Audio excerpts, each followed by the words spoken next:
Hey yo guys, what's good, what's happening, and what's going on? Welcome to yet another one of these mother friggin' vlogs of mine.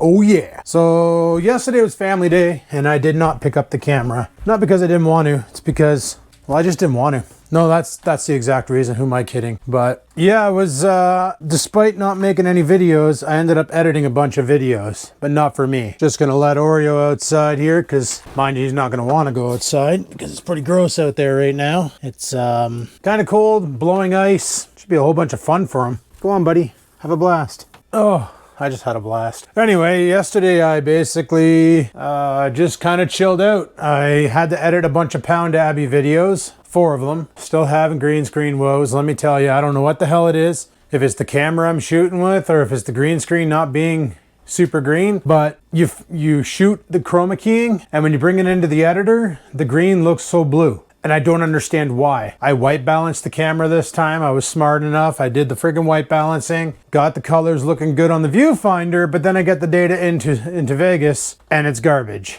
I played around with saturation, color correction, all that shit, and I managed to get it to work. However, everybody looks like they went to friggin' Trump's tanning salon because they all look like zesty cheese Doritos. But it's the best I could do with what technology I have, because there was no way in hell I was buying New Blue's chroma keying software for $113 US for a project that I'm not even being paid for. So I'm not gonna stress about it. I'm just gonna get it done. This is not a professional show. This is just 3 people screwing around on the air. And the only reason why I know they're screwing around is because one of them was higher than a kite on edibles. And if you watch the show, you can guess which one it was. Now, for today, today's actually Tuesday. It feels like Monday because it's back to work. And I'm just on a 15-minute break here. So I'm just gonna chillax on my break. Tonight I got some work to do. I gotta go out and clear that driveway. Nikki comes down tomorrow, weather permitting, work permitting, all the permittings. So she's coming down on tomorrow, probably after 4:35.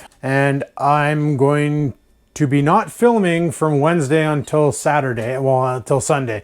Sunday I'll pick the camera back up again because Wednesday we're hanging out that night. Thursday I'm working 8 to 4 and then we're hanging out afterwards. Friday I'm working 8 to 4 and then we're hanging out afterwards. Saturday we're hanging out in the morning and then at night we have Clifford's concert and apparently I'm filming there. What? I don't know. They haven't told me anything and this drives me nuts because they just don't give me a battle plan. So it's like, you know, it's really nerve-wracking and I gotta like not let it get to me because once again, it's not like I'm getting paid to do any of this. It's not a job. So amateur hour activate. But yeah, it's kind of annoying when they ask me to film, but they don't tell me what the hell I'm doing and just leave me blindsided. So whatever, it is what it is. And then Sunday, Nikki's heading out. I thought that was a bunny rabbit, it's a tree stump.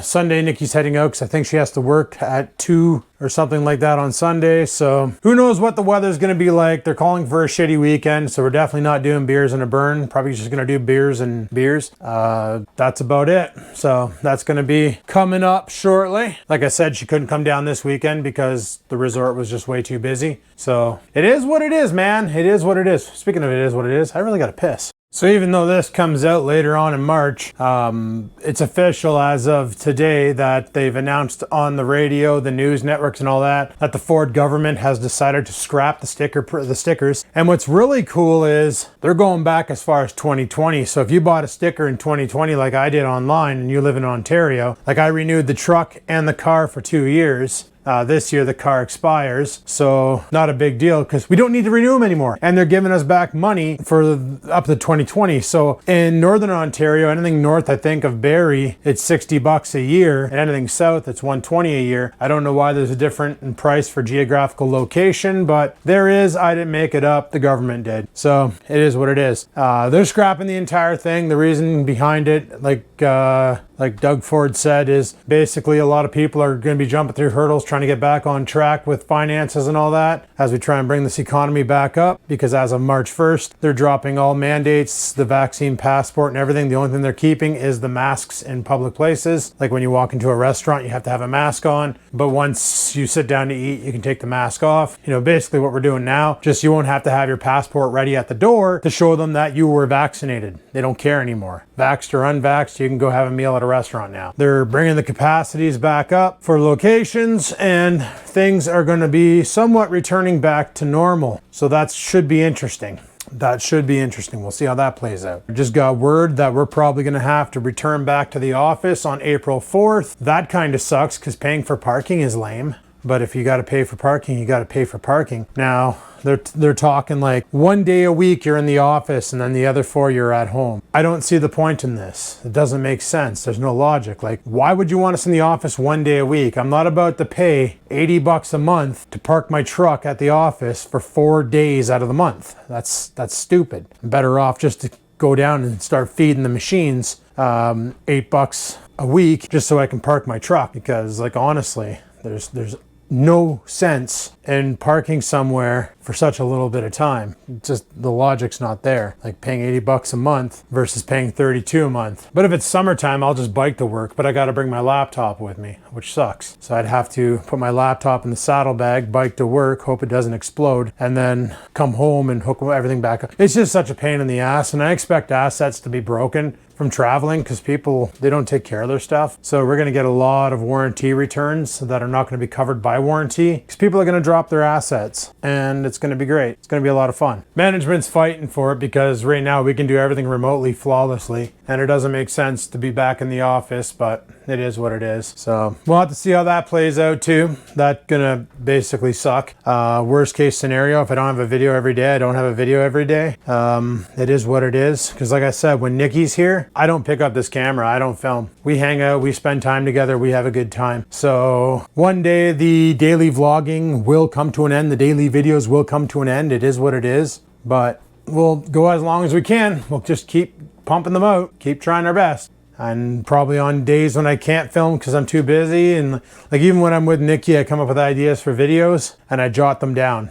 And I've already gone through all those, so you've already seen them all. The ice fishing video, that was a spur of the moment with the kids. Like I wasn't planning on going out this weekend. It was the fact that Logan reached out on Instagram and was like, hey, you want to go ice fishing? He's like, hey, you want to go ice fishing next weekend? I said, sure, where? And he said, Sunset. I said, all right, the best I can do is Sunday or Monday. Pick a day. And he said Sunday, and I almost died. So, no, I didn't almost die. Nothing almost happened.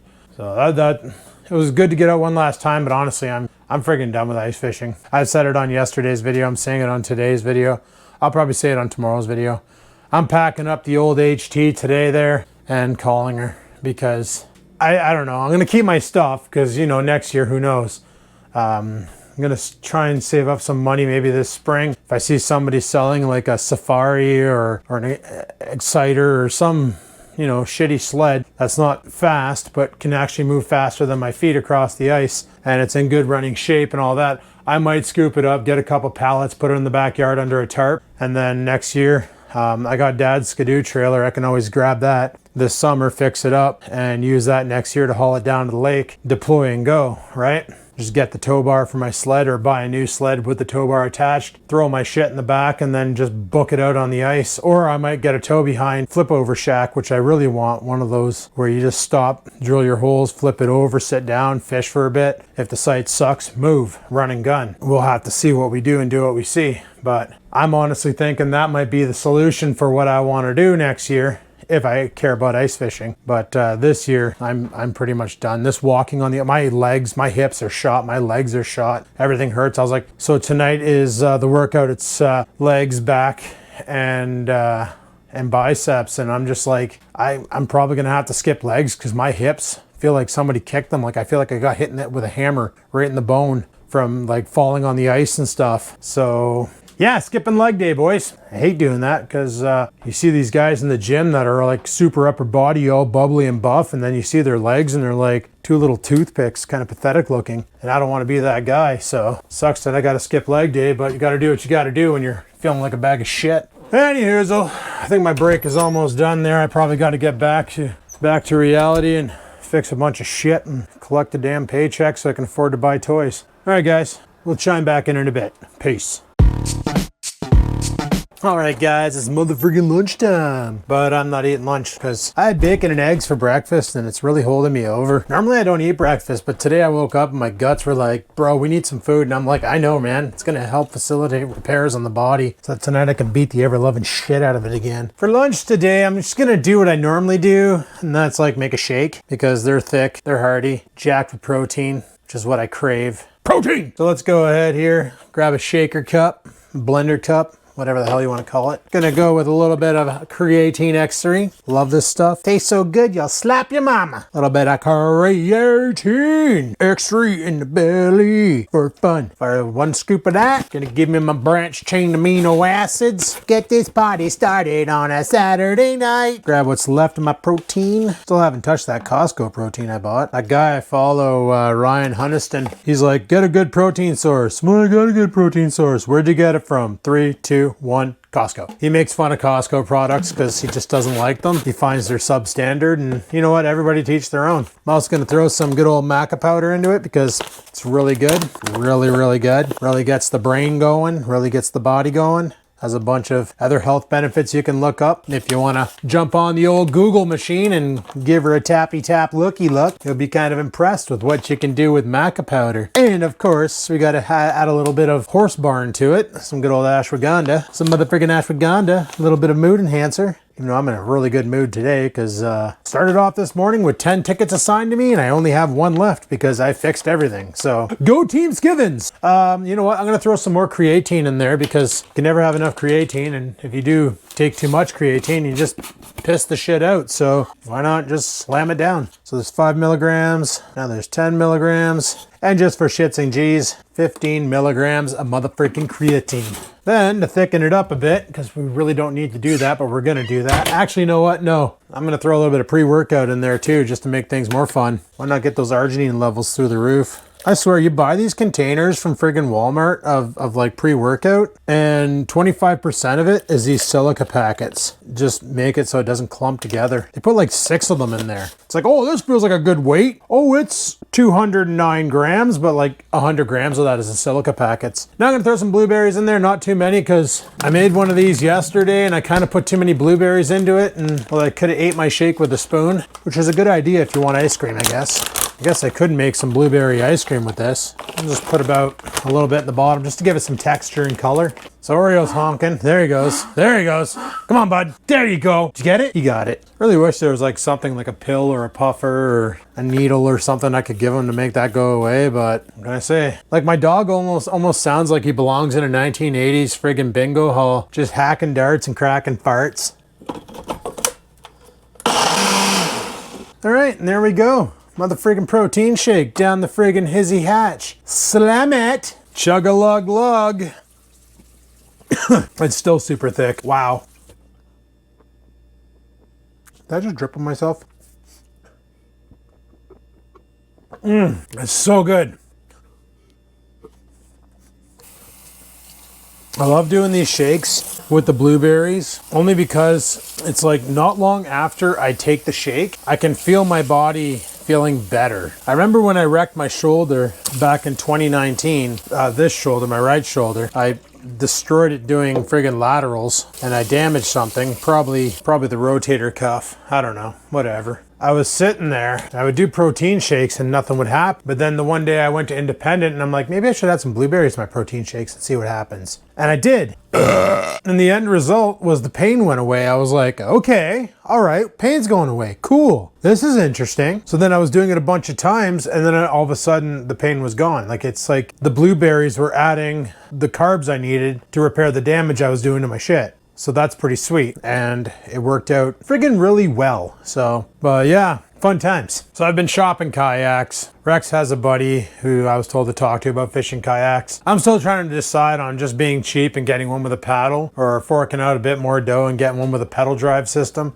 Obviously the pedal drive system would be pretty awesome because then you can just pedal out and have your hands free to control the rod for jigging and stuff, and you can use the pedal drive system to, you know, put it in reverse if you hook onto a fish and he's towing you out to the middle of the lake. And apparently you can use the pedal drive system along with the paddle system to really scoot across the top of the water like at stupid speeds. So that'd be kind of cool too. The only downside to having the pedal drive system is hauling it. Like the kayak I was looking at is 12 feet friggin' long. So I put that in the box of my truck even on an angle and the damn thing is gonna be hanging out pretty damn far. So I'd probably have to drive with the tailgate down, put it in the box of the truck, and I still have 2 feet of it hanging out. Or I just install it or put it in the truck upside down or whatever, strap it down and then put a flag on the end so it doesn't go through someone's windshield and we're good to go. I don't know how people do that. But I was also looking at the, just a basic kayak. They're $700 for the Avador, and And that one there can basically handle up to 300 pounds. Has tons of storage, but it's just a paddle. Now, not a big deal with just a paddle, but some people said they're great. Other people said they're kind of unstable on the water, and I don't want something that I'm gonna get into, and it's gonna be a pain in the ass to friggin', you know, stabilize yourself in. The one with the pedal system I'm looking at is by a company called Pelican.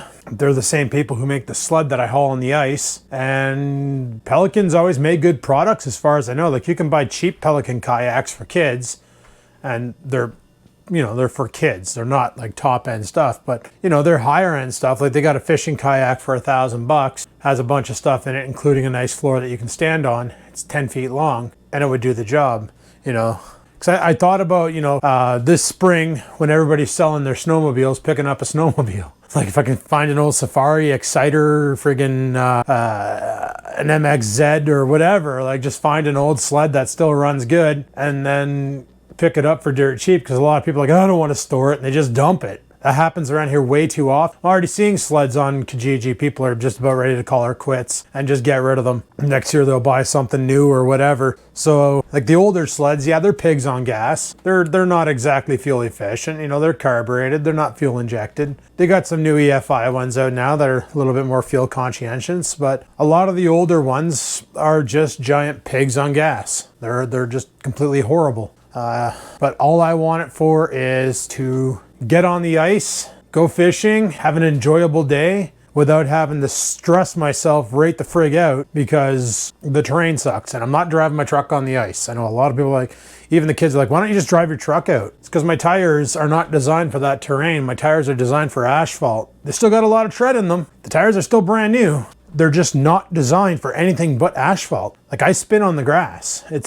They're not awesome. That's why I refuse to drive it on the ice. If I had something a little more aggressive, maybe even some winter tires on there, yeah, I'd be okay. But I have no problems driving it the way it is around town. I can stop on a dime. I can go sometimes. There's no weight in the box, right? So you use the back tires. It'd take nothing for them to slip. When you have like 300 friggin' foot-pounds of torque, trying to bend the axle in half, friggin', yeah, fun times. So because of that, it's like, even getting off the ice parking lot, I literally had to feather the gas because I knew if I gave it too much, I'd spin and I'd get stuck in four-wheel drive. So that's what happened last year, was I sunk in and then I slipped and I gave it too much gas and she spun, and that was game over. The moment the tire's spinning, you're not going anywhere. You're pretty much screwed. Yeah, to avoid that, decided that avoid driving it on the ice. That, and the moment you leave land with your vehicle, if it goes through the ice, your insurance doesn't cover it. So kind of don't want to turn my truck into a submarine, and then if you do submerge your vehicle, guess who has to pay to get that back out? You guessed it, the guy who submerged it, the owner, me. So I figured it was best that I just leave it on the land and go from there. Probably a smarter idea in my brain anyway. Anyway, guys, that's about all I got for this video. Tonight I got some repairs to do. Got a doorknob to fix. I got that friggin'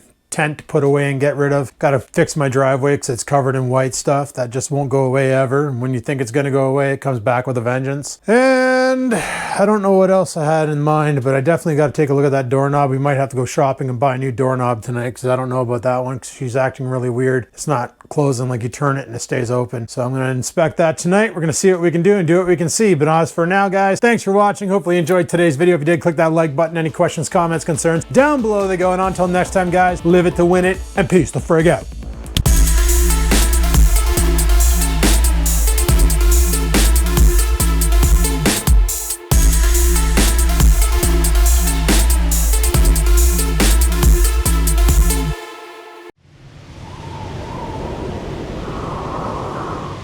Sit, stupid, sit. Good dog.